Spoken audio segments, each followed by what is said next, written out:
Hello दोस्तों आज के इस वीडियो में हम लोग आईएमआरई के जो ऑब्जेक्टिव क्वेश्चन है उनको सॉल्व करने जा रहे हैं। ठीक है ना दोस्तों। तो मैं सबसे पहले आपको थोड़ी सी इन्फॉर्मेशन दे देता हूँ कि हमारे इस चैनल पे ईडीडी सेकेंड, ठीक है ना दोस्तों, और आईएमआरई और इसके बाद हमारा यूईटी, इन सभी के ऑब्जेक्टिव क्वेश्चंस तो चल ही रहे हैं। आपको ऑब्जेक्टिव क्वेश्चंस की क्लासेस शाम को मिलती हैं 7 से लेकर 7 PM 7:30 PM या 8 PM तक। ठीक है ना दोस्तों।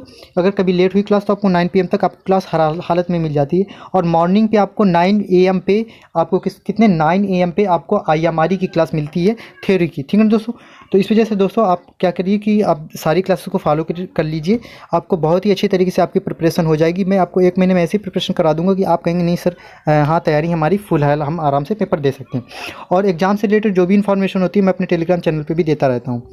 तो ठीक है ना दोस्तों। तो सबसे पहले मैं आपको बता दूं कि यहाँ पर मैंने 250 क्वेश्चन, अराउंड 250 क्वेश्चन आईएमआरई के कंप्लीट करवा दिए।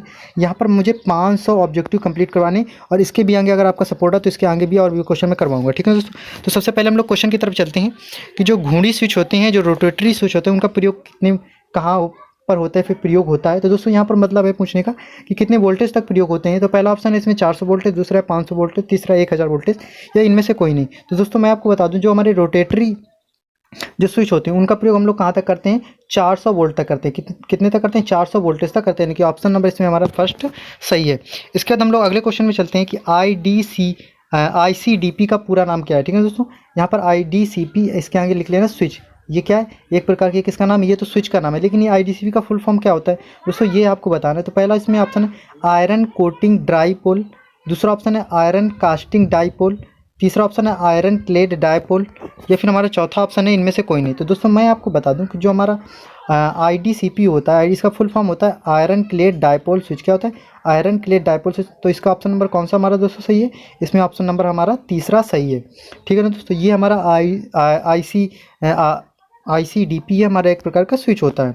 इसके बाद हम लोग अगले क्वेश्चन की तरफ चलते हैं। क्वेश्चन नंबर हमारा तीसरा क्या है, कॉन्टेक्टर में होता है। कॉन्टेक्टर एक तरह का क्या है, ये मैंने पहले बता दिया, ये क्वेश्चन भी करवाया था मैंने कि जो कॉन्टेक्टर है ये एक तरह का क्या है, और एक तरह का ये स्विच है। क्या है दोस्तों, ये एक तरह का स्विच है। अब ये कॉन्टेक्टर प्रयोग कहाँ पर होता है, कैसे होता है, इसमें ये बताएगा। इसमें ये सारी कंडीशंस थी। क्या इसके द्वारा हम लोग सप्लाई को ऑन ऑफ कर सकते हैं, क्या इसमें आर्क बुझाने की व्यवस्था होती है, क्या ये रिमोट कंट्रोल यानी कि दूर से ही कंट्रोल किया जा सकता है, या फिर इनमें से सभी, या फिर ये सारे के सारे कहीं ना कहीं काम हम लोग उस किस पे, कॉन्टेक्टर पे कर सकते हैं। ठीक है ना दोस्तों। तो मैं आपको बता दूं दोस्तों कि जो हमारा कॉन्टेक्टर होता है उसमें ये सारी की सारी सुविधाएं होती हैं, यानी कि उसके द्वारा आप सप्लाई को ऑन ऑफ भी कर सकते हैं। उसमें आर्क बुझाने की भी व्यवस्था होती है। वैसे नॉर्मल स्विचों में हमारी आर्क बुझाने की व्यवस्था नहीं होती, लेकिन हमारे कॉन्टेक्टर में आर्क बुझाने की व्यवस्था होती है। ये रिमोट कंट्रोल यानी कि दूर से भी कंट्रोल किया जा सकता है। तो इसमें ऑप्शन नंबर हमारा कौन सा सही है, ऑप्शन नंबर हमारा इसमें चौथा सही है। अब हम लोग चौथे नंबर क्वेश्चन की तरफ चलते हैं। जो हमारे दिष्ट धारा परिपथों के लिए प्रयोग होता है, यानी कि जो दिष्ट धारा परिपथ होते हैं उनमें से कौन सा प्रयोग होता है, 3 फेज कॉन्टेक्टर प्रयोग होता है, या फिर सिंगल फेज कॉन्टेक्टर प्रयोग होता है, या फिर 2 फेज, या फिर 3 फेज, यानी कि इनमें से कोई भी आप कर सकते हैं। तो दोस्तों मैं आपको बता दूं कि जो हमारे दिष्ट धारा परिपथ होता है, सिंपल सा दिष्ट धारा, तो क्या इसमें एक हॉट वायर होता है, एक कोल्ड वायर होता है सिंपल सा, या फिर कह दीजिए एक लाल, एक प्लस का होता है, एक माइनस का होता है। तो सिंपल सा मैं आपको बता दूं, तो इस वजह से जो हमारे दिष्ट धारा परिपथ होते हैं उनमें हम लोग किसके सिंगल फेज कॉन्ट्रेक्टर का प्रयोग करते हैं। और अगर AC में पूछे तो हमारा कितना होता है, 3 फेज होता है। अब वो तो फिर हमारे AC में डिपेंड करता है कि हमारा फेज कितने, उस हिसाब से। वैसे अगर AC में बोले तो उसमें 3 फेज आपको लगाना है, लेकिन अगर वो दिष्ट धारा में पूछे तो आपको दिष्ट धारा में कौन सा लगाना है, हमेशा सिंगल फेज का लगाना है। तो ऑप्शन नंबर इसमें B सही हुआ। इसके बाद हम लोग अगले क्वेश्चन में चलते हैं। क्वेश्चन नंबर 5 की तरफ चल रहे हैं कि पावर या फिर डिस्ट्रीब्यूशन जो ट्रांसफार्मर होते हैं उनके तो दोस्तों हमारा ये 5वां नंबर क्वेश्चन है कि जो हमारा पावर डिस्ट्रीब्यूशन या फिर पावर ट्रांसफार्मर या फिर डिस्ट्रीब्यूशन जो ट्रांसफार्मर होते हैं उनके संस्थापन या कि जब इनको इंस्टॉल करते हैं तो उनको क्या क्या चीज़ें हमें ध्यान में रखनी पड़ती हैं। तो पहले इसमें ऑप्शन है साइट का सिलेक्शन करने में, यानी कि जगह का चुनाव करने में। इसके बाद दूसरा इसमें अर्थिंग ऑफ ट्रांसफार्मर, यानी कि ट्रांसफार्मर को अर्थ कैसे करना है या नहीं करना। लोड को लगाना, यानी कि उस पर कितना लोड लगेगा, ये सारा का सारा। तो क्या ये सारी की सारी चीज़ें हम लोग जब ट्रांसफार्मर को इंस्टॉल करते हैं तब ये सारी की सारी चीज़ें देखी जाती हैं। तो दोस्तों मैं आपको बता दूं कि इसमें ऑप्शन नंबर हमारा D सही है कि जी, इसमें सारी की सारी, यानी कि कहाँ पर ट्रांसफार्मर में लगाना है, उसको अर्थिंग कैसे करनी है, उस पर कितना लोड रहेगी, ये सारी की सारी हम लोग चीज़ें देखते हैं जब हम लोग ट्रांसफार्मर को इंस्टॉल करते हैं। तो इसमें ऑप्शन नंबर हमारा कौन सा, चौथा सही है।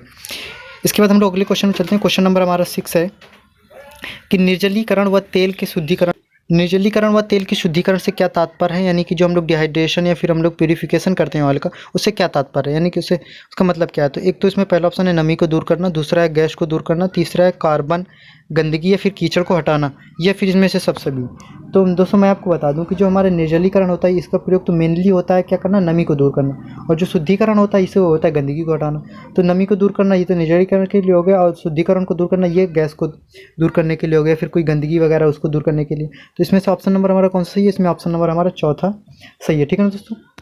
इसके बाद हम लोग अगले क्वेश्चन की तरफ चलते हैं। अगला क्वेश्चन हमारा है कि विद्युत रोधन तेल को शुद्ध करने की विधियां होती हैं, यानी कि जो हमारे विद्युत रोधी जो तेल होता है, इंसुलेटिंग ऑयल होता है, उसको शुद्ध करने की कितनी विधियां होती हैं।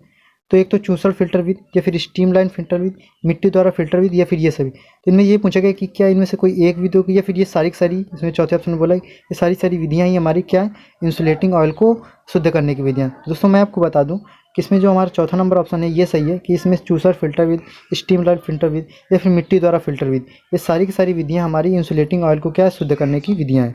ठीक है दोस्तों। अब हम लोग 8वें नंबर क्वेश्चन की तरफ चलते हैं, जो हमारा चूसर फिल्टर विद होता है। ठीक है दोस्तों। इसमें क्या होता है, ये चूसर फिल्टर विद, इसको इसमें तेल को कितने डिग्री सेंटीग्रेड तक गर्म किया जाता है। पहला ऑप्शन है 30 डिग्री सेंटीग्रेड, दूसरा है हमारा 300, तीसरा है 600, या फिर 160, सॉरी 60, 160 या फिर केवल 60। तो दोस्तों मैं आपको बता दूं कि जो हमारा चूसर फिल्टर विधि होता है इसमें क्या करते हैं हम लोग, पहले तेल को कम से कम कितना 60 डिग्री तक गर्म करते हैं। ठीक है ना दोस्तों।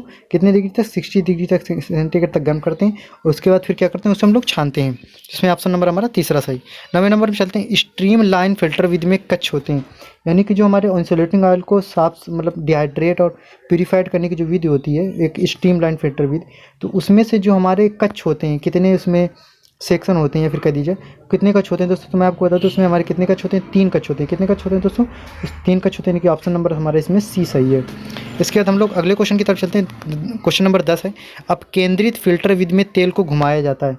जो अब केंद्रित फिल्टर विधि होता है दोस्तों, अगर ये सारी सारी अपनी विधियाँ नहीं पढ़ी हैं तो मैंने इसका अच्छे से थ्योरी भी कंप्लीट करवा दी।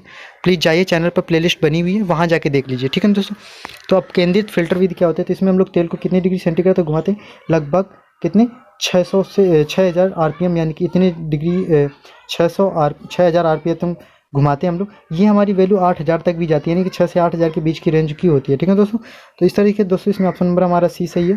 दोस्तों इसकी अगर आपको पीडीएफ चाहिए तो प्लीज़ आप हमारे टेलीग्राम चैनल को ज्वाइन कर लीजिए, उसका लिंक डिस्क्रिप्शन पे दिया गया है, अदरवाइज आप सर्च भी कर सकते हैं पॉलीटेक्निक लर्निंग 77। ठीक है ना दोस्तों मैं यहाँ पर बता दूँ ये 500 ऑब्जेक्टिव क्वेश्चन की सीरीज चल रही है। दोस्तों अगर ये वीडियो से आपको थोड़े से भी हेल्पफुल लगे तो प्लीज़ हमारे चैनल को जरूर सब्सक्राइब कर लीजिए, वीडियो को लाइक शेयर एंड कमेंट्स करना ना भूलें, ताकि और भी दोस्तों की हेल्प हो सके। दोस्तों यहाँ पर अगर first year second year in लोगों के लिए भी हम क्लासेस पूरी अरेंज करेंगे। दोस्तों प्लीज़ सपोर्ट करिए थोड़ा सा, क्योंकि इससे आप लोगों के सपोर्ट से ही मुझे मोटिवेशन मिलता है। थैंक यू दोस्तों।